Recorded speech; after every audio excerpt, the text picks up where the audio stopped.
시청자 여러분 안녕하십니까? K스탁 라이브 진행의 온인주입니다. 지금 굉장히 자극적인 제목의 기사가 계속 올라오고 있죠. 올해 초 한국수력원자력과 한국전력이 미국 웨스팅하우스와 지식재산권 분쟁을 끝내면서 맺은 합의문에 차세대 원전 독자 수출에 대한 웨스팅하우스의 검증, 그리고 원전 한 기를 사용할 때마다 1조 원을 바친다는 조항이 포함되어 있다는 보도입니다. 무려 50년짜리 계약이라는 건데요. 사실 이 내용은 연초에도 몇 차례 거론된 바 있습니다.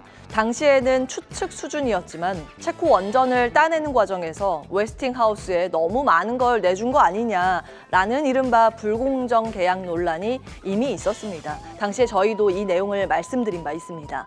그런데 왜 이 시점에서 다시 이 내용이 불거졌을까요? 이 지점을 생각해 보면서 오늘은 맥락을 차근차근 살펴보겠습니다. 체코 원전 수주 전 한국형 원자로의 원천 기술을 보유한 웨스팅하우스와 한전 한수원이 맺은 계약 조건이 이렇다고 지금 보도가 되고 있습니다. 원전을 수주할 때마다 로열티 2,400억 원을 지급해야 하고 각 원전마다 주요 기자재 약 9천억 원어치를 웨스팅하우스에서 사와야 합니다. 게다가 차세대 소형 모듈 원전 SMR을 개발해도 이를 수출하려면 반드시 웨스팅하우스의 기술 검증을 거쳐야 한다는 조항, 이건 나중에 좀 자세히 다시 말씀드리겠습니다. 그리고 계약 기간은 무려 앞으로 50년간 유효하다는 내용입니다. 사실 이번 체코 계약은 어느 정도 따놓은 당상이었습니다. 왜냐하면 우리나라 원전이 바로 가성비의 끝판왕이기 때문입니다. 자, 그래프를 보시면 대부분의 나라 원전은 예상보다 훨씬 지을 때마다 이제 더 비싸지고 기간도 늘어나는 경우가 많습니다. 여기 미국과 프랑스, 핀란드 나와 있죠. 영국은 저 위에 있습니다. 하나같이 건설을 하면서 비용도 이렇게 계속 늘고 기간도 느는 구조라는 건데, 반면 우리나라는 여기 있습니다. 한국 같은 경우에는 그 예외였습니다. 비용도 요 네모박스 예산 계획 안에서 해결이 됐고요. 기간, 공기도 딱 맞췄습니다. 자, 그럼에도 이번 체코 원전 계약을 따내는 건 결코 순탄치 않았습니다. 한국, 미국, 프랑스 세 나라가 일단 맞붙었는데, 먼저 미국 보시면 웨스팅하우스는 2022년 한수원을 상대로 지식재산권 소송을 제기한 바 있습니다. 한국 원자로가 우리 기술을 썼다는 주장이었죠.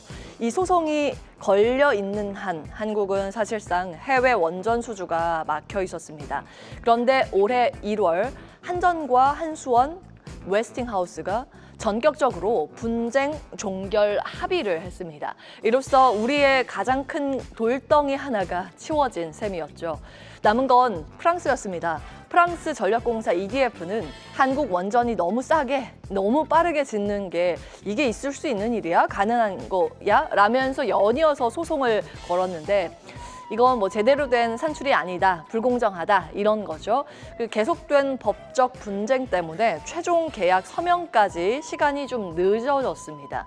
결국 지난해 6월에 체코 최고행정법원이 프랑스 측 가처분을 최종 기각하면서 한국의 승부가 확정됐습니다.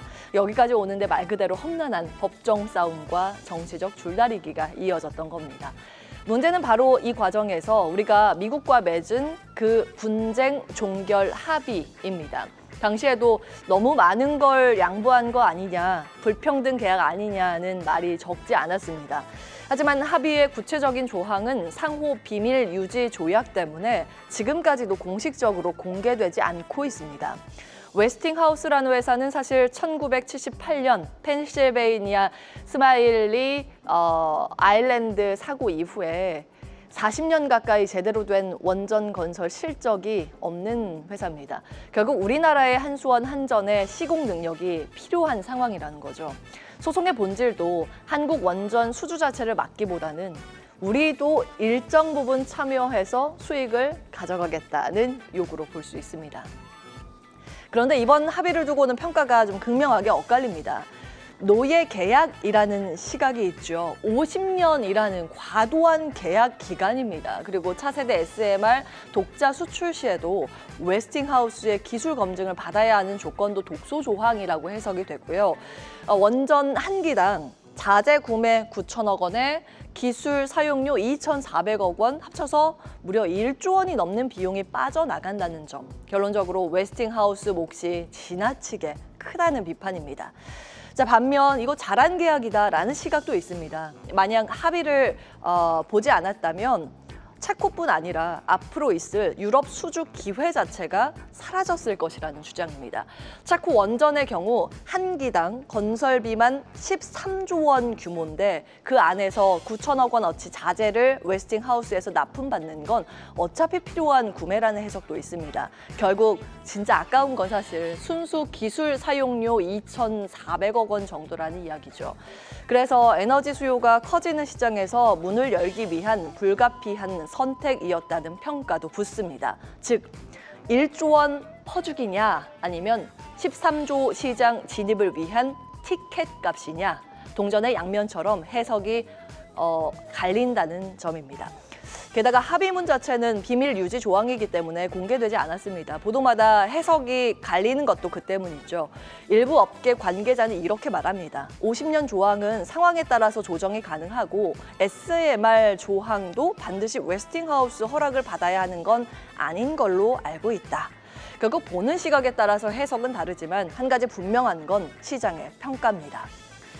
이미 주가는 많이 올라와 있는 상태. 어쩌면 이번 50년 족쇄 논란이 조정을 위한 빌미가 되고 있는 건 아닌지, 이 점까지 함께 생각해 볼 대목입니다. 앵커브리핑이었습니다. 계속해서 다양한 경제 이슈를 알고 싶다면 구독과 좋아요, 알림 설정 부탁드립니다. AI 캐스터 권미정이었습니다.